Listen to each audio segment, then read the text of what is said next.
Thanks, Deputy Speaker. This has been a difficult budget to frame. Uncertainty in the world economy, particularly when you look at the Eurozone, countries with significant debt, double-digit unemployment in some countries, Deputy Speaker, unemployment well above 15%, youth unemployment close to a quarter of the youth population unemployed in the US, uncertain outlook there as well.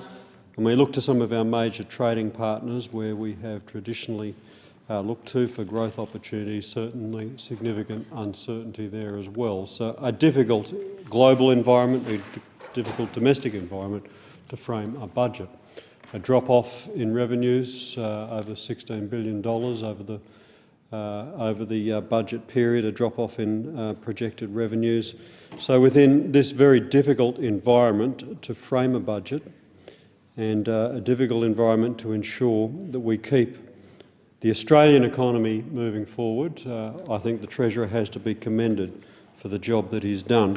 Of course, Australia stands alone in the developed world. Record low unemployment with a 5 in front of it.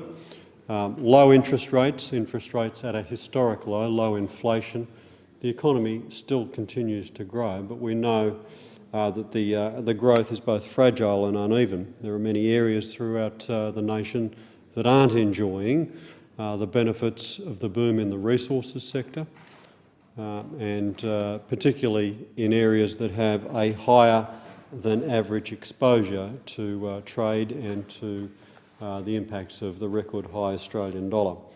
So within this context, Deputy Speaker, the priority of this budget has been jobs, ensuring that Australians kept in jobs, that businesses are keeping the doors open, and that if we had to make a choice, Deputy Speaker, between bringing the budget into surplus and ensuring that we had people in work and businesses open, we chose the latter, and we do that unashamedly. They are our priorities. They are Labor priorities. Our national outlook is positive and bright, but it doesn't mean that we can lose our focus on measures to ensure the economic participation is maximised, and for those who need it, that they are supported by a strong safety net of government services and social support. We're well situated to build on our record of resilience over the past 5 years. You know that over 950,000 jobs have been created under Labor. There are more people in work today than in any other time in our nation's history. We've got a AAA credit rating by all 3 major global agencies and one of only 8 countries to do so with a stable outlook. Our economy is more than 13% bigger than it was when we came into government. We've, as I said, contained inflation, we've got record low interest rates and strong public finances. With the 2013-14 budget, the government made a choice to keep our economy strong and to invest in the future. It's a budget that responds to the current economic circumstances and continues to support jobs and growth. For members like myself, for Labor members, supporting the growth of employment is one of the principal reasons for being in this place and for advocating the policies of the government in my electorate. Jobs are what give our lives dignity and a way forward. A job gives us the ability to imagine a future with a family and a home of our own. Deputy Speaker, budgets are about choices. They involve choices about priorities and about what to spend and where to save. But they're much more than an aggregate of these decisions. At the core of the budget, and this budget, is a choice about our future. It brings together Labor values with the circumstances that we find ourselves in. So while the economic circumstances before us are unlike any that any government before has faced, our approach to the budget remains embedded in those core principles.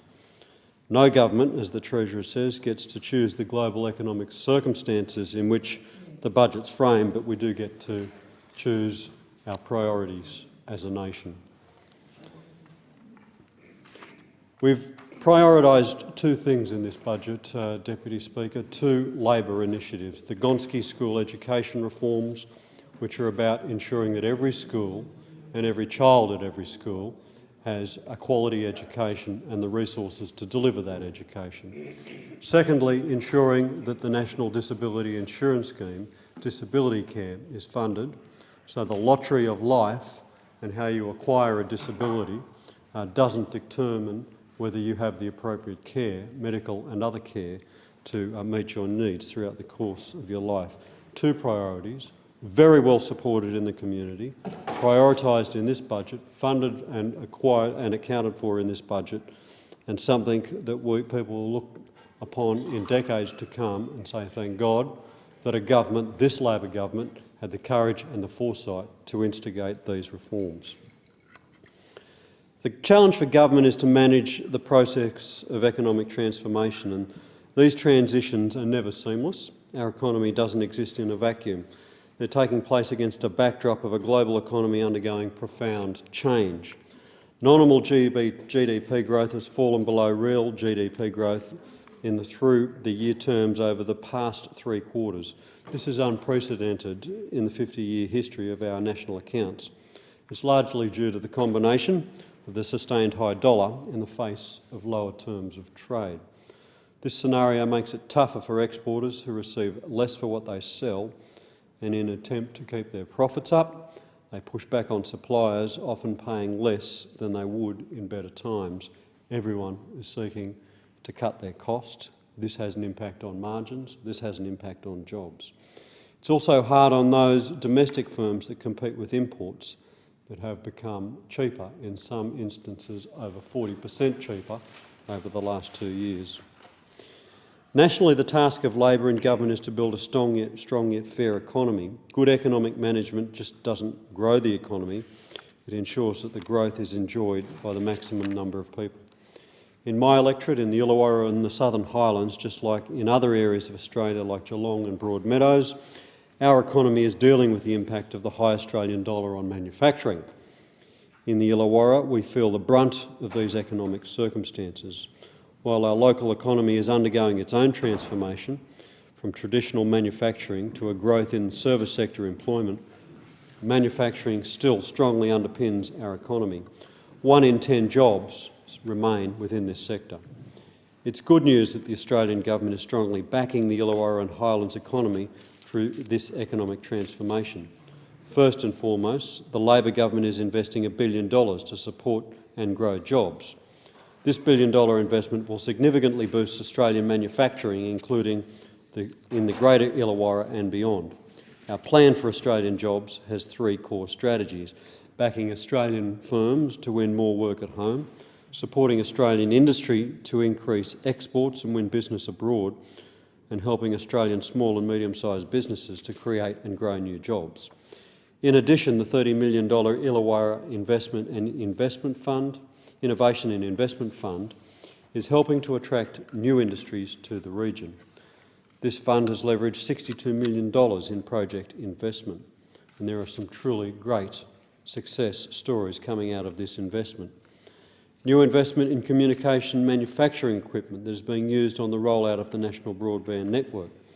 New investment in computer system and design. Order. A division has been called on the House. The proceedings are suspended to enable honourable members to attend the division. The proceedings will resume when the Chair of the Federation Chamber is resumed at the conclusion of the division or subsequent division.